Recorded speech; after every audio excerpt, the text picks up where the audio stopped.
오늘 말씀은 진정한 선생은 가야 할 길로 인도한다 라는 제목을 가지고 여러분들과 말씀을 나누고자 합니다.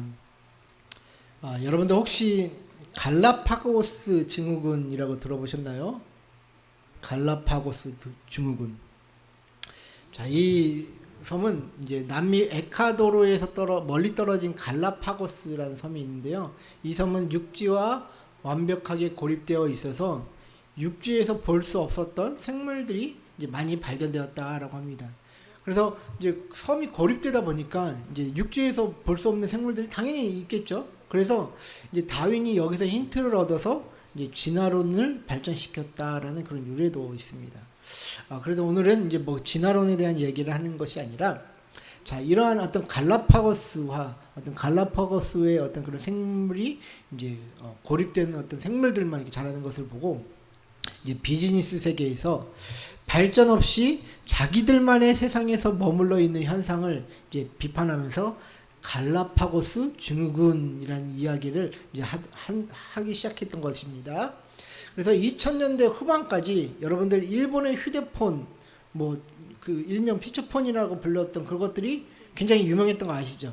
기억나시죠? 뭐 노키아도 그렇고 뭐 모토로라, 뭐 제가 기억나는 거 뭐 그런 것들인데 굉장히 괜찮았잖아요, 그죠? 네, 굉장히 이제 높은 평가를 이제 받았는데, 그러나 일본 소비자의 입맛과 그런 어떤 일본만의 이제 독자적인 이제 통신 이제 규격에만 이게 최적화된 나머지 이제 요게 이제 정작 글로벌 이제 표준에는 완전히 이제 동떨어지게 되면서 시간이 갈수록 이 피처폰은 사양길로 들어섰다라고 합니다. 그래서 이런 현상을 보면서 일본의 나스노 다케시 교수는 세계 시장에서 고립되어 버린 일본 휴대전화의 상황이 마치 갈라파고스 제도의 고유종들과 같다라고 비유하면서 이를 갈라파고스 증후군이라고 불렀다라는 것이죠. 그래서 요즘 이제 이런 갈라파고스라는 말이 이제 많이 나오더라고요. 그래서 현재는 뭐 일본뿐만 아니라 전 세계 어느 국가나 기업이든 자신들만의 어떤 그런 표준이나 내수 시장에만 집착하다가 정작 국제 표준에는 못 미치는 그런 시장성 없는 현상을 통틀어 이제 널리 쓰여진 단어가 바로 이 갈라파고스 증후군이다라는 것입니다. 참 재밌죠. 여러분, 우리가 근데요, 보편적인 규격에 꼭 맞춰서 할 필요는 없습니다. 그러나 주관적인 기준보다, 내가 가진 기준보다 보편적인 기준, 남들이 가진 기준이 더 뛰어나다면 나의 것을 버리고 남의 것을 배울 줄도 아는 그런 자세가 필요하다라는 것이죠. 그래야지만 고립된 삶이 아니라 더욱더 지경이 넓은 삶을 살아갈 수 있기 때문이다라는 것을 말씀드리고 싶습니다. 그래서 오늘 말씀은 진정한 선생은 가야 할 길로 인도한다라는 제목을 가지고 여러분들과 말씀을 나누고자 하는데요. 저는 모든 이들이 남을 선한 길로 인도할 수 있는 선생으로 성장하기를 바랍니다. 어떻게 보면 오늘 말씀과 또 반대가 되죠.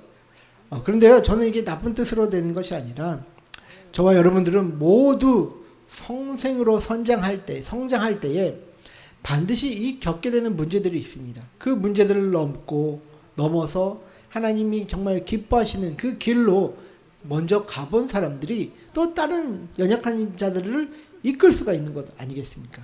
그래서 우리는 말뿐인 어떤 그런 말로만 다른 사람을 가리키고 또 뭐 지적하고 그런 사람이 아니라 정말 내가 살아본 만큼 또 남들을 인도할 수 있는 그런 믿음의 어떤 신앙인들이 되고자 하는 마음으로 오늘 말씀을 함께 나누고자 합니다. 여러분들, 왜 진정한 선생은요, 가야 할 길을 다른 사람에게 인도해 줄 수 있을까요? 다시 한번 질문 드립니다. 왜 진정한 선생은 다른 일을 가야 할 길로 인도해 줄 수가 있을까요? 왜 그렇다고 생각하십니까? 우리 전도사님 왜 그렇다고 생각하십니까?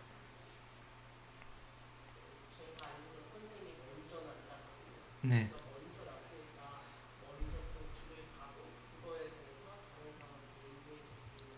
맞습니다. 그게 선생이잖아요. 먼저 간 사람이 선생이잖아요. 선생은 자신의 삶 속에 녹아든 그런 경험적인 어떤 지혜, 지식을 통해서 다른 이의 방향을 설정할 수 있는 그런 지혜가 깃들여져 있는 자들이 선생이 아니겠습니까? 저는 여러분들 그 장윤주 씨 아시죠? 장윤주 씨. 모델 장윤주 씨가 이제 그 꿈을, 자기가 모델의 꿈을 갖게 된 계기를 듣고 참 놀랐는데요. 아십니까? 그분이 이제 그 학교에서 잘못을 해서 초등학교 4학년 때였나 뭐 하여튼 어렸을 때 이제 잘못을 해서 선생님한테 이제 혼날 때였다고 합니다. 그래서 그때 당시 이제 뭐 이렇게 종아리를 때리고 매도 맞고 그랬잖아요. 그래서 이제 선생님이 체벌을 하기 위해서 학생들한테 종아리 걷어! 다 그랬다고 합니다. 그래서 이제 종아리를 걷었는데, 근데 그 이제 여자 선생님이었던 그 선생님이 장윤주 씨의 그 종아리를 이제 유심히 이렇게 쳐다봤다고 합니다. 그래서 뭐 그리고 여기저기를 좀 훑어봤나 보죠. 그러면서 장윤주 씨에게 너는 꼭 모델 해라라고 이야기를 했다라고 합니다. 그때까지 이제 장윤주 씨는 이 모델이 도대체 뭔지도 몰랐다라고 생각을 했는데요.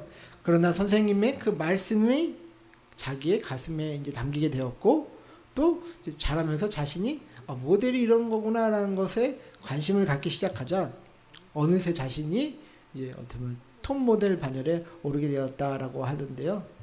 장윤주 씨의 선생이 왜 그런 말을 했겠습니까? 그분의 경험상 그런 부류의 아이들은 무엇을 하면 좋겠다라는 기준이 그에게 있었던 것 아니겠습니까? 사람들이 이런 걔가 뭐 그 사람이 뭐 이렇게 체형도 좋고 길쭉길쭉 했나 보죠. 그래서 그런 기준을 갖고 있었기 때문에 가르침을 받는 그 아이에게 그렇게 이제 제시하고 권할 수 있었다라는 것이죠. 진정한 선생은요, 가르침을 받는 자들이 어떻게 가면 좋겠다라는 그런 분명한 기준이 있습니다. 그 기준과 원칙은 자신의 삶에 녹아진 그런 경험적인 지혜에서 나온다라는 것이죠. 그렇게 우리는 말뿐이 아닌 진정한 선생이 되어서 가르침을 받는 자에게 좋은 길을 제시해 줄 수 있는 그런 선생이 되어야 한다라고 저는 말씀을 드리는 것입니다. 그런데 요즘 어떻습니까? 요즘 교사들 너무 잔뜩 화가 나 있는 것 같아요. 모든 부류의 사람들이 다 화가 나 있어. 교회 성도들도 화가 나 있고 다 화가 나 있어요. 얼마 전 쇼츠를 보니까 초등학교 교사가 말하는 현장 체험 학습 진짜 못 가는 이유, 이런 어떤 뭐 쇼츠가 있더라고요. 근데 보니까 여기서 한 교사가 어떤 이제 과도한 민원 사례를 말하며 막 항변하는 것을 이제 보게 되었는데요. 뭐 부모들이 뭐 이런 뭐 요구를 한다라고 해요. 우리 아이가 이 친구와 친하니 꼭 짝꿍 시켜달라라고 막 전화 오고, 왜 굳이 멀리 현장 학습을 가서 우리 아이가 멀미를 하게 만드냐, 이런 식으로 부모들이 꼬치꼬치 다 이렇게 막 민원을 넣는다고 합니다. 우리도 모두 학교 나와서 알지만 저는 부모님이 선생님한테 그렇게 얘기하는 게 굉장히 싫고 부모님 부끄러웠거든요. 차라리 그래서 학교도 오지 말라 그랬거든요. 그만큼 이제 저는 그랬는데 요즘 부모들은 이런 말 하는 것 자체가 부끄럽지가 않은가 봐요. 교사들을 자기들이 통제하려고 해봤자 오히려 교사들은 더더욱 움직이지 않는 것을 왜 모르는지 모르겠습니다. 교육이라는 것은 먼저 살아본 이들이 또 학습한 이들이 전해질 수 있는 것 아니겠습니까? 근데 요즘 교육은 인간의 뭐 사회성, 예절, 인내, 배려 등은 전혀 가르칠 수 없도록 사회가 점점 그렇게 변질되어 가고 있습니다. 그러니 선생들이 어찌 아이들을 올바른 길로 인도할 수 있겠습니까? 그냥 문제 만들지 않으려고 아무것도 안 하려고 한다라는 것이죠. 그래서 갈라디아서 6장 6절을 보면 바울은 이렇게 얘기하고 있습니다. 가르침을 받는 자는 말씀을 가르치는 자와 모든 좋은 것을 함께 하라라고 말합니다. 이것은 우리가 교회에서도 많이 배울 수가 있죠. 교회에서 서로 물어뜯고 뭐 성도가 목회자 괴롭히고 그럼 그게 뭔 유익이 있습니까? 좀 안 되더라도 기다려주고 이해해주고 잘할 수 있도록 용기를 주고 하다 보면 사람은 늘게 되는 것입니다. 성경은 가르치는 자와 가르침을 받는 자는 좋은 것으로 함께 나누는 사이다라고 지금 얘기해주고 있습니다. 있지 않습니까? 그러나 요즘 사회에서 가르치는 자와 가르침을 받는 자는 점점 이 간극이 벌어지고 있습니다. 이러한 현실이니 우리 미래 세대가 얼마나 이기적으로 될지 저는 대충 예측이 되어져 갑니다. 또한 진정한 선생은 사라지고 그저 면피만 하려는 선생들이 얼마나 많아지겠습니까? 과연 학교라는 게 필요할까요?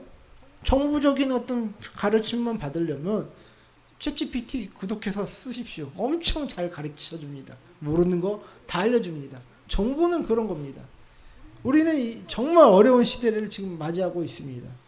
진정한 선생은 가야 할 길을 인도해 주는 법인데 선생들이 가야 할 길이 아닌 피해야 할 길을 찾고 있는 세대이니 자, 미래 세대가 어찌 될지 심히 두려운 세대가 아닐까 저는 이렇게 생각이 드는데요.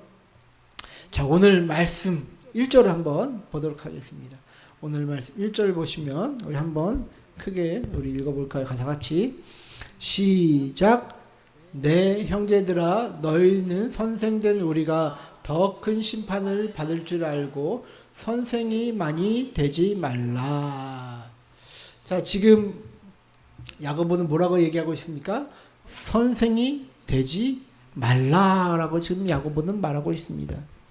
지금은 선생이 되지 않으려는 시대이지만 당신에는 오히려 선생이 되고자 하는 그 시대를 지금 야고보가 사는 시대는 그렇게 사람들이 되고자 하는 시대였다라는 것이죠.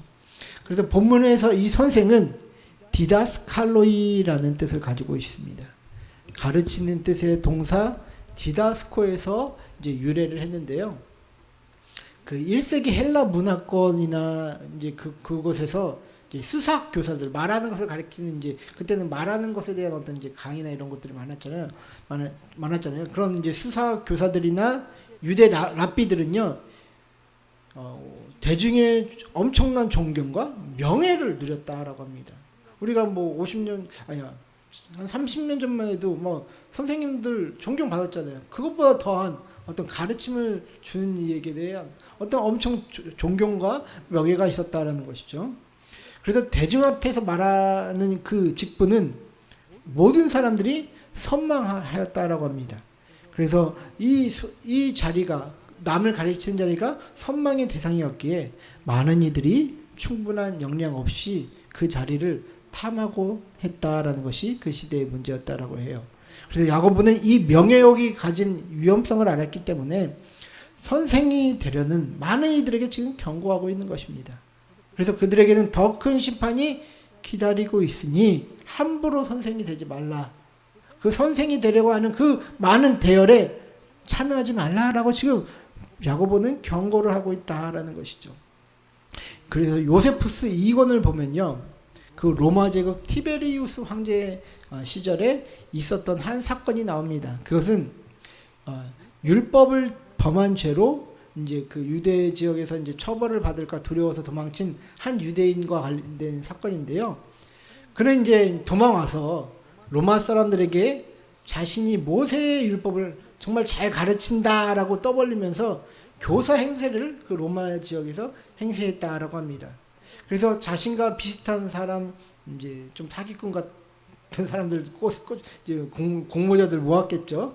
그러면서 이제 유대교로 개종한 이제 명문가 귀부인인 풀비아라는 여성을 유혹했다라고 합니다. 그래서 이들은 그녀에게 예루살렘 성전에 보낼 이제 자주색 옷감과 뭐 금 등을 이제 헌금으로 이제 바치도록 성전에 바치도록 이제 지시한 뒤 그것을 이제 중간에서 가로채는 수법으로 이제 자신들의 어떤 사리 사욕을 채웠다라고 하는데요. 자, 이 사실을 알게 된 그 풀비아의 남편은 이 사실을 티베리우스 황제에게 고발합니다. 그래서 이 일로 인해서 분노한 그 황제는 모든 유대인을 이제 로마 밖으로 영구히 추방하라는 명령을 내립니다. 근데 이 일은 이제 사도행전에서 나오는 이제 그 추방 사건과는 다른 겁니다. 그 전에 있었던 또 일이거든요. 자, 그중 이제 이렇게 다 쫓아내고 유대인 청년들 4,000명이 이제 사르데나 섬으로 강제 징집되어서 끌려갔고 율법 때문에 병역을 거부한 수많은 유대인들이 요 한 사건 때문에 다 싸잡아서 처벌을 당했다라고 해요. 자격 없는 단 4명의 그 거짓 교사 때문에 로마 유대인 공동체 전체를 파멸시킬 수 있었던 그 엄청난 국가적 비극을 그 당시에는 또 경험했다라는 것이죠. 아마 야고보서를 기록한 이 주의 형제 야고보는 이 사건도 잘 알았을 것 같아요. 그렇게 그는 남을 인도하려는 선생은 더 막중한 책임감과 심판이 있기 때문에 자신들의 그 말, 그 가르침, 그 혀를 잘 다스릴 것을 오늘 강조하고 있는 것이 아닐까 저는 그렇게 생각이 듭니다. 그래서 우리는 말뿐인 사람을 경계를 해야 한다라는 것이죠. 말은 잘하는데 삶과 행동이 따라주지 않는 사람은 자기 절제도 하지 못하는 그런 악한 이들입니다. 성경은 말만 하고 행동하지 않는 자들을 경계하라 말합니다. 우리의 삶에도 사람이 어떤 말을 하느냐가 평가 기준이 되어서는 안 됩니다. 우리는 흔히들 그렇잖아요. 말만 잘하고 뭐 앞에서 연설만 잘하면 뭐 다라고 생각을 하죠. 그러나 우리가 어떤 그 말에 대한 어떤 기준을 가지고 그 사람을 평가하는 것이 아니라 그 사람의 말과 행동이 일치를 하는지 어떤 행동을 하느냐가 우리는 사람들을 판단하는 기준이 되어져야 된다라고 말씀을 드립니다. 여러분들은 말씀을 가르친다고 하면서 자신이 그렇게 살지 않는 것에 대해서 그래서 경계를 하고 자기 스스로도 주의를 해야 한다라는 것이죠. 왜냐? 그것이 하나님의 심판의 기준이 될 수 있기 때문이다라는 것입니다. 하나님은 우리의 말로 심판의 기준을 갖는 것이 아니라 우리의 행동으로 심판의 기준이 삼는다라고 말씀을 하고 있는 것이죠. 말한 대로 살 자신이 없다면 남을 가르치려 하지 마십시오. 소경을 인도할 뿐입니다. 자, 그렇다면 우리는 여기서 한 가지 이제 의문이 있습니다. 그만큼 이제 말뿐인 선생들이 대한 어떤 위험성을 지금 우리가 알았고 또 그것에 대한 하나님의 경고도 우리가 듣게 되었죠. 그렇다면 야고보가 말한 대로 선생은 정말 필요 없는 것일까요? 어떻게 생각합니까? 선생 필요 없습니까? 왜 필요할까요? 죄송합니다. 잠깐 당연한 질문들을 제가 해드려서. 자, 선생은 필요 있죠. 선생은 필요 없는 존재가 아니라 필요한 존재입니다. 오늘 성경에서는요, 말뿐인 선생들, 혀만 놀리면서 거짓 선생들이 되지 말라라고 지금 말하고 있는 것입니다. 그런데 저와 여러분들은 남을 선한 길로 인도할 수 있는 선생이 되어야 한다라는 것이죠. 자, 오늘 3장 2절 말씀 보시면 우리가 다 실수가 많으니 만일 말에 실수가 없는 자라면 곧 온전한 사람이라 능히 온 몸도 근래 씌우리라. 자, 이 말을 보면 우리가 중요하게 여겨야 할 게 뭡니까? 말이라는 것이죠. 선생은 결국 말, 가르침, 그것이 중요하다라는 것입니다. 가르친 대로 살지도 않으면서 남을 그렇게만 가르치는 사람은 거짓 선생이요. 하나님께서 심판의 어떤 그 경고를 무시무시하게 한 그런 어떤 심판의 대상이기 때문에 우리는 말뿐인 그런 선생이 되지 말고 말과 행위에 온전한 그런 온전한 선생이 되어야 한다라는 것입니다. 저는 그래서 교회의 선생이 될 수 있는 자격은 성령의 인도함을 받아 살아본 자들만이 자격이 있다라고 말씀을 드리고 싶습니다. 왜냐? 교회는 세상의 방식이 아닌 하나님의 방식을 가르치는 곳이기 때문에 교회의 교사는 성령의 인도함을 받아본 자들만이 자격이 있다라고 말씀을 드리는 것입니다. 성경만 잘 가르친다고 되는 것이 아니라 성경을 가르치고 그 가르친 성경을 통해 하나님의 인도함을 받은 자들이 자격이 있다라고 말씀을 드리는 것입니다.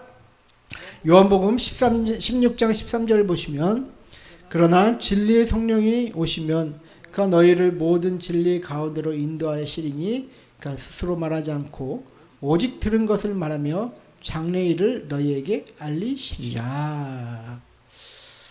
자, 예수님은 진리의 성령이 우리 가운데 오시면 우리를 지금 진리 가운데 먼저 인도하실 것이다 라고 말씀을 하고 계시죠.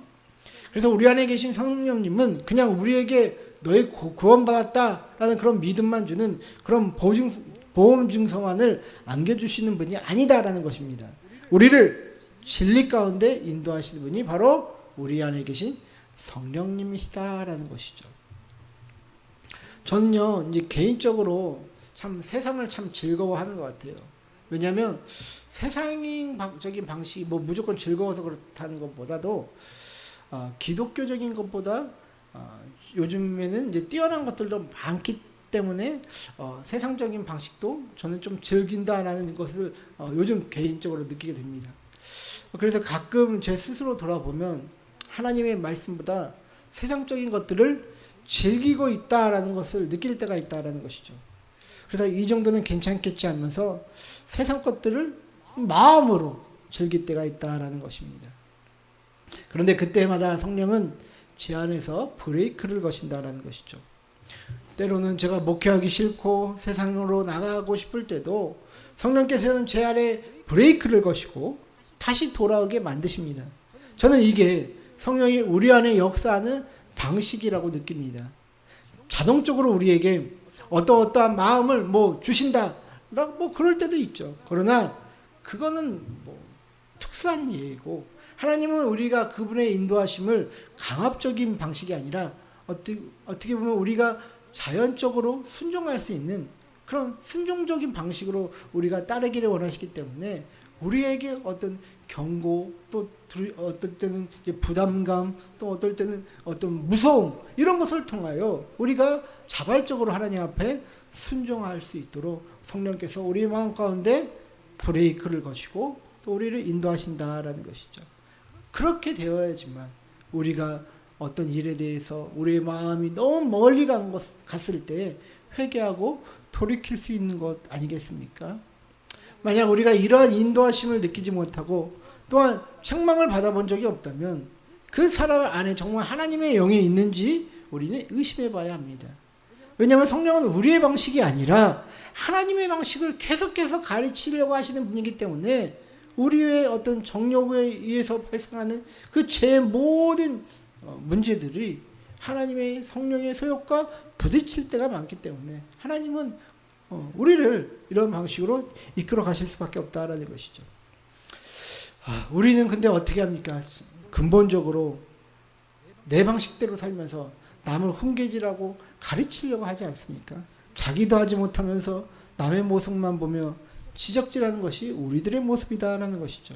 그래서 저희들은 이런 말뿐인 어떤 교사들이 아니라 먼저 성령의 인도함을 받고 그 성령의 인도함을 받은 자들이 하나님의 기뻐하신 뜻을 가르치고 또 사람들을 이끌 수 있는 그런 선생이 되어야 한다라고 말씀을 드리는 것입니다.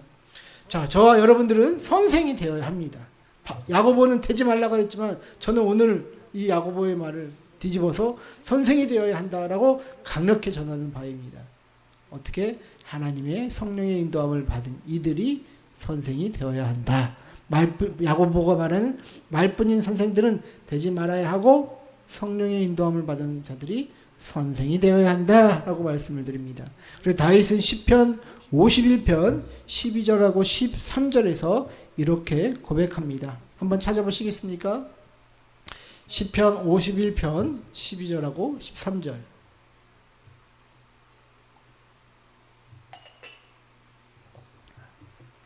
네, 우리 한 목소리로 한번 같이 읽어보도록 하겠습니다. 시작. 주의 구원의 즐거움을 내게 회복시켜 주시고 자원하는 심령을 주사 나를 붙드소서. 그리하면 내가 범죄자에게 주의 도를 가르치리니 죄인들이 주께 돌아오리이다. 자, 지금 바울은 자기가 먼저 회개하고 또 하나님께서 주의 그 즐거움을 회복시키시고 또 자신에게 그 자원하는 심령을 주실 때에 이 모든 도들을 범죄자들에게 가리키며 그들을 주께로 돌이킬 수 있다라고 지금 얘기하고 있지 않습니까? 먼저 회개를 통한 회복, 하나님 안에서 정말 자복하고 하나님 안에서 변화했던 그런 어떤 삶의 경험이 있는 자들이 주의 도를 가르칠 수 있는 법이다라는 것이죠. 그것이 하나님이 저와 여러분들을 진정한 선생으로 만들어 가시는 방법이다라고 오늘 우리는 함께 말씀을 나누게 되었습니다. 여러분들, 하나님이 우리를 보시면 우리가 어떻게 되기를 바랄까요? 오늘 말씀처럼 아무도 선생이 되기를 바라지 않을까요? 그냥 너희들 아무도 선생이 되지 말아라. 선생 되어봤자 뭐하냐. 선생이 되려고 하는 그런 가르침을 받는 자들의 어떤 그런 줄에 서지 말라라고 얘기를 하십니까? 아니면 우리가 참된 선생이 되기를 바라실까요? 우리 성경적인 용어로 제자들이 아버지가 되어야 된다, 아비가 되어야 된다 얘기를 하잖아요. 하나님은 우리 모두가 참된 아비와 같은 선생이 되기를 바라십니다. 그러나 많은 이들이 명예욕과 자신에 대한 어떤 발전 없이 그냥 높은 자리에만 올라가려고 하는 그것이 문제다라는 것이죠. 인맥으로 쓸수로 자기가 원하는 자리를 돈 주고 사서라도 올라가려고 하는 이 시대입니다. 그래서 영령이 되지도 않으면서 높은 자리만 탐하는 그런 사회가 바로 오늘날의 사회이고, 그의 사회적 문제와 또 이것이 교회의 어떤 구조적인 문제까지 전 되어버렸다라고 생각이 드는데요. 저는 좀 부끄러운 이야기지만 요즘 교회 구조상 하나님을 사랑하고 또 하나님의 뜻대로 살아가는 목사들이 어떻게 보면 교회의 어떤 이제 사역을 하기가 굉장히 힘든 시대가 되었다라고 저는 느껴집니다.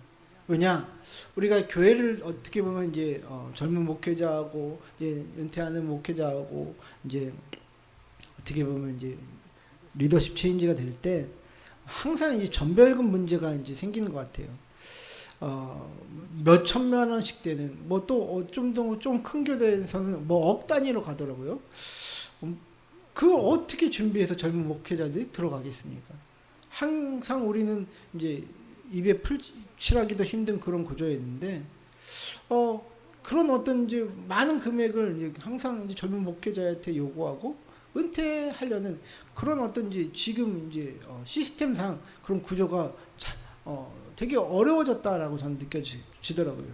그래서 자기 실력보다 큰 교회 목사님 줄 잡아서 교회 청빙받아 교회 담임을 맡는 구조가 되었다라는 것을 저는 이제 개척을 하고 이제 알게 되었어요. 그 전까지는 몰랐거든요. 근데 저는 제가 말씀드린 건 이제 교회 청빙받아서 가는 것이 이제 나쁜 것이 아니다라고 저는 말씀을 드립니다.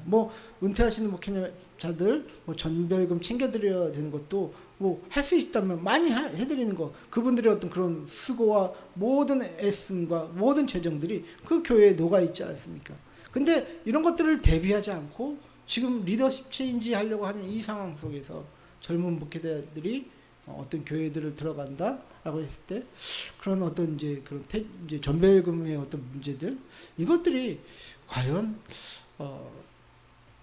이 한국 교회를 살리는 어떤 이제 그런 구조 속에서 올바른 것이냐 했을 때 저는 부정적으로 느껴지더라고요. 아무튼 좀 어려운 이야기를 말씀드리게 됐는데, 하나님을 사랑하고 하나님의 인도함을 받는 것이 아니라 우리가 사람에게 잘 보이고 모든 여건 따져가며 높은 자리에 올라가려는 저는 그런 현실이 안타깝게 되었다라는 것입니다. 그래서 정말 실력 있는 사람들이